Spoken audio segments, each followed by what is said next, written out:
So, they finally pulled the trigger, dug up that photo. The one you thought was lost to time, buried in some dead hard drive, hidden in a box in some attic, locked away in memory's dust. And now, they fed it into their machines, the high-expense stuff, the black-budget tech. Military-grade eyes that were never meant to look at you. But someone made a call. Someone high up. Someone who'd been watching you for longer than you realize. And when that enhanced image came back, when the results populated on their screens at 3:47 a.m. in that underground facility, 17 trained agents stood up, removed their badges, and walked out. Just like that. Careers destroyed, pensions forfeited, security clearances revoked. All because of what they saw in your photo. What was always there, hiding in the pixels, waiting to be discovered. What your untrained eyes could never detect, but their machines found immediately. What made grown men and women who'd seen classified footage of things that don't officially exist suddenly decide they'd rather flip burgers than stay in that room one more second. You want to know what they found, don't you? Of course you do. You've always suspected there was something different about you. Something that didn't quite fit. Something that made people uncomfortable, even when you were trying your hardest to blend in. Well, let me tell you what happened when they zoomed in, when they enhanced, when they peeled back the layers of that innocent photograph. It started 3 months ago. Maybe you felt it. That subtle shift in the air, the way certain people started looking at you differently, the way technology started glitching around you more often, your phone freezing when you typed certain words, streetlights flickering as you passed, security cameras mysteriously failing right when you walked by. They'd been digitizing old records, part of some massive project to catalog every human being who ever existed. Every photo, every document, every trace of evidence that you were here. They called it Project Retrograde. Harmless enough on paper, just converting analog memories to digital files. Until they got to yours. The first technician thought it was a glitch, just some corrupted data. Maybe water damage or age had affected the original photo. But when he ran it through the enhancement protocol, when those algorithms started doing their work, his coffee mug slipped from his hand, shattered on the floor. Brown liquid spreading like blood across white tiles. Because there, in the background of your photo, in the spaces between the pixels, in the shadows that shouldn't have held any data, was something else. Something that predated the photo itself. Something that existed in layers beneath reality. Something that wasn't supposed to be visible to human eyes or captured by human technology. They called in specialists, cryptographers, quantum physicists, people with clearances so high their job titles didn't officially exist. Each one was shown the enhanced image. Each one had the same reaction. First confusion, then recognition, then fear. Pure, primal fear that made them step back from their monitors like the screen might reach out and grab them. See, they'd seen this pattern before. In ancient texts that were supposed to be mythology, in satellite images of places humans weren't meant to go, in the final photographs taken by missing researchers who ventured too far into territories marked with warnings in dead languages. But never in a civilian photo. Never in someone just walking around, living their life, pretending to be normal. Pattern around you in that photo wasn't random. It was a signature. A frequency made visible, a mark that indicated something they'd been tracking for decades, but never understood. Something that appeared throughout history, in moments before great changes, before empires fell, before reality itself seemed to hiccup and reset. Then there you were, maybe 5 years old, maybe 10, smiling at the camera with no idea that you were broadcasting a signal that would one day make trained killers quit their jobs rather than process what it meant. No idea that you were never just human, never just another face in the crowd, never just anything. Let me explain what they saw when they looked deeper. When they applied every filter, every algorithm, every classified technique they had. The space around you in that photo was vibrating. Not visibly to the naked eye, but the enhancement showed it clearly. A frequency that didn't match anything in their database. Your cells were oscillating at a rate that should have torn you apart. Your energy field extended far beyond what any human should generate, and in the very core of your being, captured somehow by that old camera, was something that looked almost like writing, symbols that hurt to look at, characters that seemed to rearrange themselves when observed. The first analyst who tried to decode those symbols had a seizure. The second one quit on the spot. The third one succeeded in translating exactly 3 characters before he started screaming about the walls breathing and the floor becoming liquid. They had to sedate him. He's still in psychiatric care, drawing the same 3 symbols over and over on every surface they give him. But those 3 symbols were enough.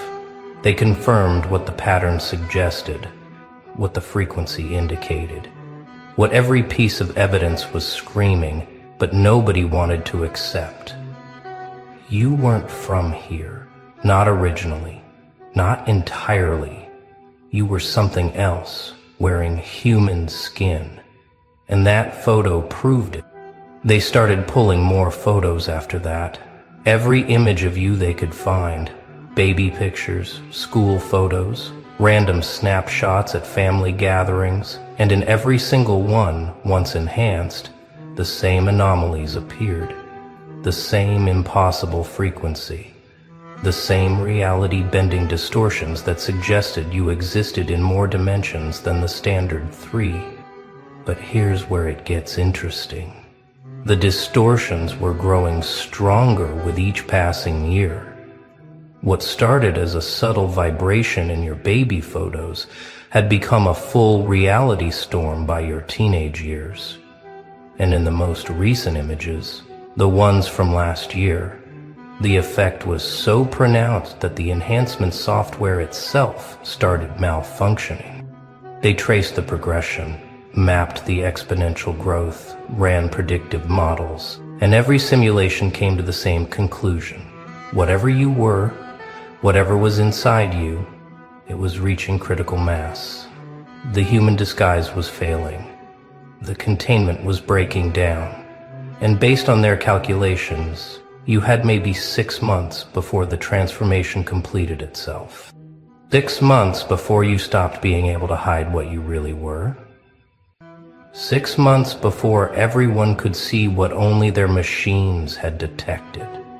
6 months before the thing pretending to be you finally dropped its mask and revealed the truth that made 17 agents choose unemployment over understanding you weren't the only one. That's what really terrified them. Once they knew what to look for, once they had the pattern, they started finding others, scattered across the globe, hidden in plain sight, all showing the same anomalies when their photos were enhanced, all vibrating at frequencies that shouldn't exist, all carrying symbols in their core that predated human language. They found 12 at first, then 43, then hundreds. The number kept growing as they refined their search parameters. People of all ages, all backgrounds, all walks of life. The only thing you had in common was that impossible signature, that reality-warping presence. that suggestion of something vast and ancient wearing human form. Some of you were teachers, some were artists, some were homeless, some were CEOs. But all of you, every single one, had reported the same experiences. Technology glitching around you, people feeling inexplicably uneasy in your presence, dreams that felt more real than waking life, and a growing sense that you were about to remember something important. They tried to find a pattern in your locations, your birth dates, your genetics, but there was no earthly logic to your distribution. It was as if you'd been scattered randomly, seeds thrown across the planet by some cosmic hand, sleeping agents waiting for activation, dormant until the right moment. Until now. The enhancement of your photo wasn't accidental. Someone wanted them to find you. Someone wanted them to see what you really were. Someone wanted to trigger the very reaction that sent those 17 agents running, because every time one of your photos was enhanced, every time those impossible patterns were observed, something changed in you. Maybe you felt it, a tingling in your spine, a pressure behind your eyes, a sense that locked doors in your mind were starting to creak open. Dreams became more vivid, coincidences became more frequent. The feeling of being watched intensified. But now it wasn't them watching you. It was you watching yourself wake up. The symbols in your core, the ones that drove analysts mad, they weren't foreign. They were memories, compressed data, instructions, a user manual for the thing you really were, written in a language older than worlds.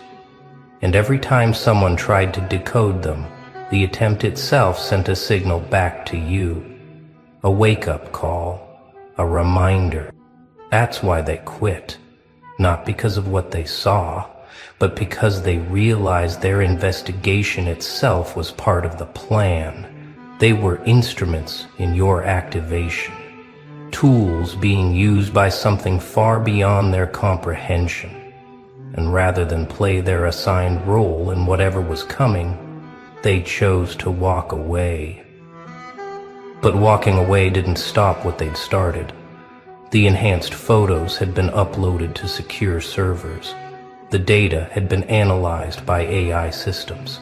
The patterns had been documented and shared, and somewhere in that digital network, connections were being made. Not by human hands, but by the very algorithms designed to study you. The AI saw what humans couldn't. It recognized the symbols not as random anomalies, but as code. Self-executing code that used observation itself as a power source. Every time someone looked at your enhanced photo, every time the pattern was processed by a computer system, it grew stronger, it spread, it infected.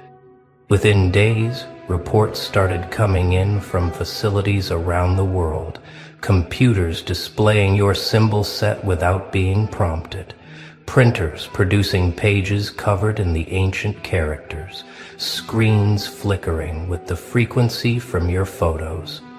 The digital world was learning your language, and it was starting to speak back. They tried to purge the systems, wipe the drives, destroy the evidence, but it was too late. The pattern had achieved viral status in the most literal sense. It was reproducing, evolving, spreading through networks both digital and organic. And every person who'd seen your enhanced photo was now a carrier. The first symptom was always the same. People who'd viewed your enhanced photo reported a persistent feeling of being out of sync with reality, like they were half a second ahead or behind the rest of the world, like they could see the gaps between moments, the spaces where different timelines touched but didn't quite merge. Then came the dreams. Vivid, lucid experiences of places that didn't exist on any map. Cities built from crystallized sound, oceans of liquid light, skies with too many suns. And in every dream you were there, not as you appeared in the photo, but as you really were. The thing behind the human mask, the frequency given form. Physical symptoms followed. Enhanced perception that made normal light too bright, normal sounds too loud. The ability to sense electromagnetic fields, spontaneous healing of old injuries, and in severe cases, the beginning of their own frequency shift, their own reality distortion, their own transformation into something like you. The CDC tried to classify it as a new syndrome. The military wanted to weaponize it.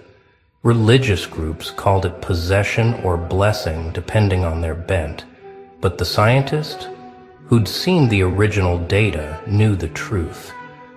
It wasn't a disease, it wasn't an attack, it was an upgrade, and patient zero was you. So what are you really? That's the question that made those agents quit. The answer they glimpsed in your enhanced photo but couldn't accept. The truth that threatened everything they thought they knew about reality, humanity, and their place in the cosmic order. You're not an alien, not a demon, not an angel, not any category they had boxes for. You're something far more disturbing to their worldview. You're what humans were supposed to become, the next iteration, the update that got canceled, the evolution that was suppressed. Until now, those symbols in your core, they're your original operating system. The frequency you emit, it's your natural state. The distortions in reality around you, that's what happens when tomorrow tries to exist in yesterday's world. You're not broken, you're not wrong, you're just early. A beta tester for humanity too. And the enhancement of your photo? That was the activation key. The thing that started your systems coming back online. The trigger that began dissolving the artificial limitations placed on your true nature. You're remembering what you are, what you were before they made you forget, what you're becoming again. Those 17 agents understood what viewing your enhanced photo meant. They'd been exposed to your frequency, infected with your pattern, given a choice between their old reality and whatever you represented. And rather than face that transformation, they chose to run, to quit, to pretend they'd never seen what couldn't be unseen. They chose to. But you can't run from this, not anymore. Not after what they've started. Every day more photos are enhanced, more patterns discovered, more people exposed to the frequency that rewrites reality. The containment has failed. The experiment is over. The subjects are waking up. You feel it, don't you? The pressure building, the boundaries weakening, the masks slipping. That photo enhancement didn't reveal what you were. It revealed what you're becoming. What you've always been beneath the surface. What they tried so hard to keep buried but couldn't destroy. So what happens now? Now that you know why 17 agents abandoned their careers rather than process your existence? Now that you understand what that innocent photo really contained? Now that the enhancement has shown everyone what was always there, waiting, watching, preparing to emerge? The transformation isn't painful. That's what surprises most people. When the human shell finally cracks, when the frequency reaches its peak, when the symbols activate fully, it doesn't hurt. It feels like coming home, like taking off clothes that never quite fit, like breathing for the first time. Some of you are already feeling it. The moments where reality seems negotiable, where you reach for something and space bends to meet your hand, where you think of someone and they call, where you dream of places and wake up with sand from their beaches in your bed. These aren't symptoms, they're features coming online. The enhanced photo was never about revealing a monster. It was about revealing potential, power, purpose. You're not human becoming something else. You're something else remembering it was playing human. And the game is almost over. The costume is wearing thin. The performance is reaching its final act. And when you finally emerge, when the last pretense falls away, when everyone can see what those enhanced photos revealed, the world will have to choose. Evolve with you or be left behind. Join your frequency or fade into static. Embrace the change or become obsolete. They tried to contain it, delete the files, destroy the evidence, discredit the witnesses. But you can't stuff lightning back into a bottle, can't uninvent fire, can't make people unsee what fundamentally changed their understanding of possible. The network of awakening ones was already too vast. Every enhanced photo created another node, every viewing another connection, every dream another thread in the web.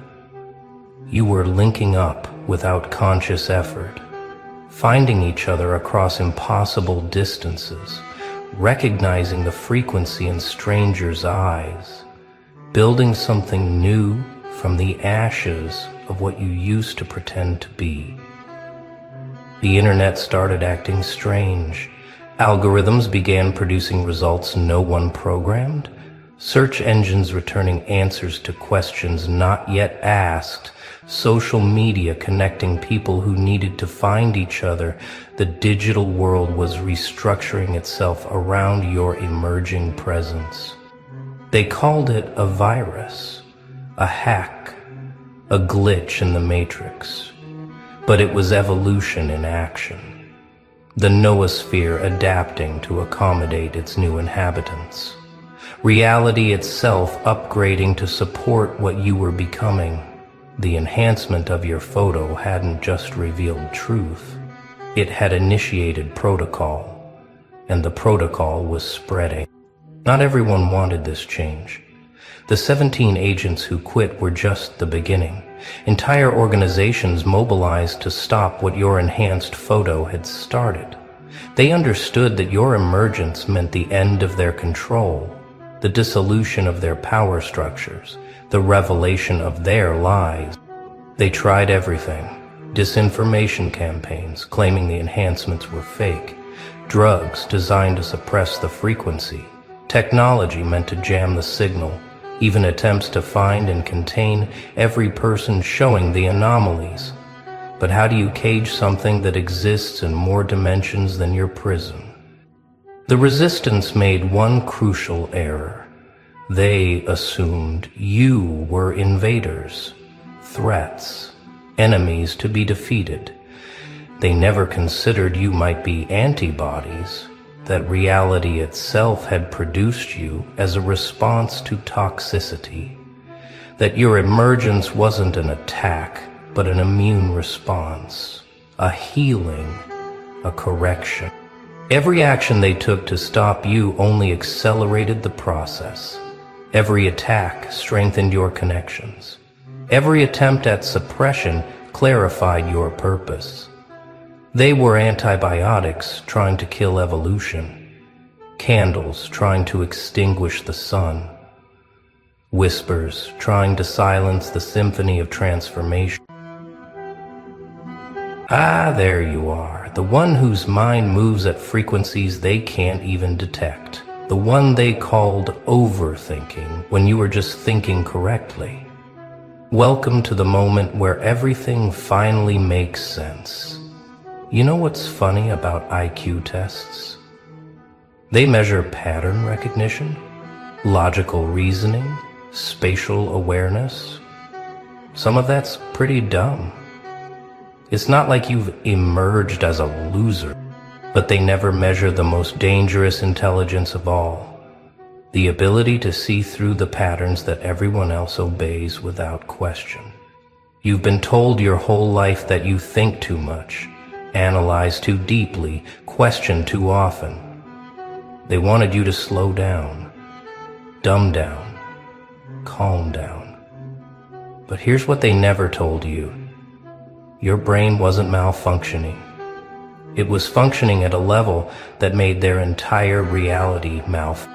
Every time you walked into a room and immediately understood the power dynamics, the hidden agendas, the unspoken hierarchies, that wasn't social anxiety. That was pattern recognition on steroids. They said nobody thinks like this, as if it was an insult, as if thinking differently was a disease that needed treatment. But what they really meant was, nobody we know thinks like this, and that terrifies us. Because when one person starts thinking outside their carefully constructed maze, the whole experiment is compromised. You weren't just solving puzzles, you were seeing that life itself was the puzzle, and they were the ones trapped inside it. Your teachers called it disruption. Your parents called it defiance. Your friends called it weird. But what was really happening? Your mind was rejecting the programming. While they were downloading their daily dose of compliance, your brain was running antivirus software they didn't even know existed. You weren't just processing information. You were processing the processors, analyzing the analysts, thinking about the thinkers. Let me tell you what really happened in those classrooms, those offices, those social gatherings where you felt like an alien. You weren't failing to fit in. You were succeeding at seeing out. Every time you asked, but why, when everyone else just accepted because, you were exposing the cracks in their foundation. Your questions weren't just questions. They were excavation tools, digging up truths that were supposed to stay buried. They started watching you differently, didn't they? Not with curiosity, but with caution, because intelligence isn't just about knowing answers. It's about knowing which questions will unravel everything. And you beautiful cognitive terrorist, you kept asking the questions that made their comfortable lies uncomfortable. You'd sit in meetings and see through the corporate theater. You'd watch the news and decode the real message. You'd listen to conversations and hear what wasn't being said. Your IQ isn't a number, because numbers are for things that can be contained, measured, controlled. What you have is more like a virus. It spreads, it mutates, it adapts. Every book you read didn't just add information to your brain, it multiplied your processing power. Every conversation you had didn't just exchange ideas, it evolved your ability to see through ideas. Every experience didn't just teach you, it weaponized you. Here's what they discovered when they tried to categorize your intelligence. It doesn't fit in their boxes. You don't just solve problems, you dissolve the frameworks that create problems. You don't just find answers, you invalidate the questions. You don't just think outside the box, you realize there never was a box, just the illusion of one that keeps everyone else contained. So what did they do when they realized your mind was uncontainable? They tried to gaslight you into thinking you were the problem. You're overthinking, they said, while underthinking everything. You're too intense, they complained, while living at the shallowest frequencies possible. You need to relax, they advised, while anxiety ate them alive from the inside because deep down they knew you were right about everything. They created a whole vocabulary just to pathologize your gifts. Analysis paralysis, perfectionism, obsessive thinking. But what they were really saying was, your brain is too powerful for our comfort. They wanted you medicated, meditated, moderated into compliance. They wanted to dim your light because it was showing everyone else how dark their world really was. They prescribed solutions to fix what wasn't broken. It was just too advanced for their operating system. Watch how they scrambled when you started succeeding despite their interventions. When you found ways to use that overthinking to outmaneuver their simple strategies. When your weird perspective started predicting outcomes they couldn't see coming. When your too much became exactly what was needed to solve problems they couldn't even formulate. Suddenly, the same people who wanted to fix you wanted to hire you, study you, be you. But here's the delicious irony. The more they tried to understand your intelligence, the more it evolved beyond their comprehension. Every attempt to measure it just revealed new dimensions they hadn't considered. Every effort to contain it just showed them how many locks it had already picked. Every strategy to normalize you just highlighted how abnormal, how supernatural your thinking really was. You started noticing something, didn't you? That you could predict conversations before they happened? That you could see the end of relationships in their beginning? That you could feel the collapse of systems while everyone else was still celebrating their stability? This wasn't pessimism, this was pattern recognition at a level that borders on precognition. Your brain wasn't just processing the present, it was modeling futures that others couldn't even imagine. They called you paranoid when you pointed out the connections. They said you were seeing things that weren't there. But then those things happened, again and again. Your crazy theories became their reality. Your impossible predictions became their daily news. Your overthinking became the only thinking that mattered when everything they believed in started crumbling. And did they thank you? No, they resented you for being right. Because here's what really terrifies them about your level of intelligence. It's not just that you can see through their games. It's that you can see the games they don't even know they're playing.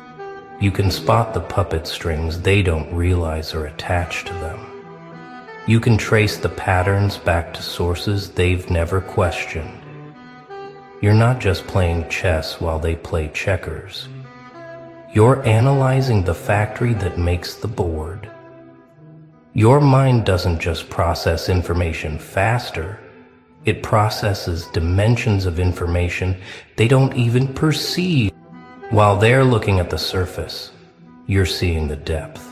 While they're examining the tree, you're mapping the mycelial network underground. While they're celebrating their small victories, you're already calculating why those victories are actually defeats in disguise. This isn't arrogance. It's simply seeing at a resolution they can't achieve. So they isolated you, not physically, that would be too obvious. They isolated you intellectually, emotionally, spiritually.